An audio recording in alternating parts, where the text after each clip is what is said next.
Gortat did not practice today, strained glute. Trey did some shooting, but that's about it. Casper went through bits and pieces of the practice. And Jan did most of the practice.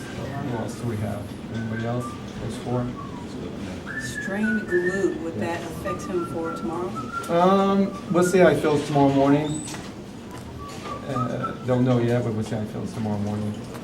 And same thing with Trey's, wait and see. Yeah, wait and see. How are you guys handling, because since he came back from concussion, Brad hasn't missed a practice, right? Yes. How are you guys managing his minutes in practice? Well, we do that not just with Brad, but with all the guys, and that's the staff's job. Myself and the staff's job is to put together a plan that will keep everybody fresh throughout the season. And we've had days off now, and we make sure the guys take advantage of the days off. If they have to get treatment, if they have to get their bodies worked on, they come in and take care of that. But we try to keep them off the floor, take away the pounding on the hardwood floor. So, but other than that, I think Brad is in a good place. Feels great. We're not, after the first 7 or 8 practices, now we're cutting down our practices now. Like today was about an hour and 10 minutes. So it's my job is to figure out how we can keep our guys fresh throughout the year, not just Brad, but all of our guys. So, hurt sore knee, sore foot, calf, glute, are these just injuries of attrition from the first month of the season? Yeah, that's just part of it. Those are the things that, like Casper got kneed in the calf. Those things happen. You just have to adjust accordingly. But I think with all of our guys, our staff does a great job of keeping them ready for practice and informing myself who can go and what parts of practice they can go. But we try to focus on just making sure the players are put in the best position to stay fresh throughout the season. You have a couple days consecutively without a game coming up before the regular season opener. Do you expect to have a full go-out type of training camp practices, or are you now just winding down to the rhythm of those regular season practices? No, we're still locked in on training camp because we still have a lot to put in still. And that's why it's important that we keep our guys on the floor, putting in all of our new stuff.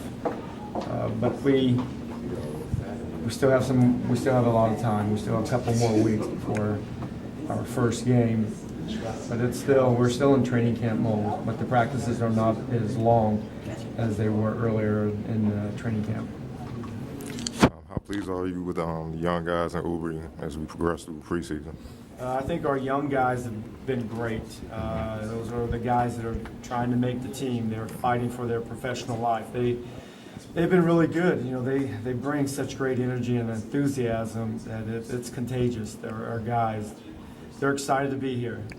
It's going to be a very, very difficult decision for myself and staff to cut the team down to the number we want going into the season. But they're giving themselves every chance to make the team. And both Daniels and Sheldon and Casper and Jarrell and Johnny they've been really good with what we're doing, and they pick things up. It also helps that they were around for summer camp, and they were here early September, so they've had a lot of key moments with our staff to be ready for training camp, but they've been great. And how key has Kelly Oubre been with his monster performance so far through 2 games? I think he's playing good basketball, but there's always room for improvement and growth with Kelly, and he should. My job is to keep getting him better month by month. He has a very bright future. He has things that you like in a player.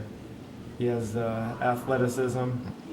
He has great length, and most importantly, he has a great work ethic. So you have those things together, you're going to end up being a pretty good player. It's going to take some time, and he's going to have to continue just to focus on just being solid. But that's the next step of his growth, is to be solid with all of his defensive decisions, because he can be an elite defender in this league. All right, thank Going you. into the third game, do you think another escalation of minutes for Brad? How many minutes did he play last game? 22? 23, yeah. 23, yeah. I can say mid-20s. That will be his peak, you think, through preseason? Not sure yet. That's all going to see how he's feeling and what I want to get with other guys, because I'm going to have to, you know, he's going to miss a game. And it's not going to be on him. He wants to play. But I'm going to definitely sit him out a game so I can look at other players and give them a fair chance to showcase what they do in a game setting. Game setting is just part of the process of finding who's going to make the team. It's practices and shoot-arounds and how they pick things up. But I want to give all the guys. Marge will probably sit out a game. Brad will sit out a game. Keith will probably sit out a game. I just have to figure out which game. Got 5 more games to figure that out. Thank you.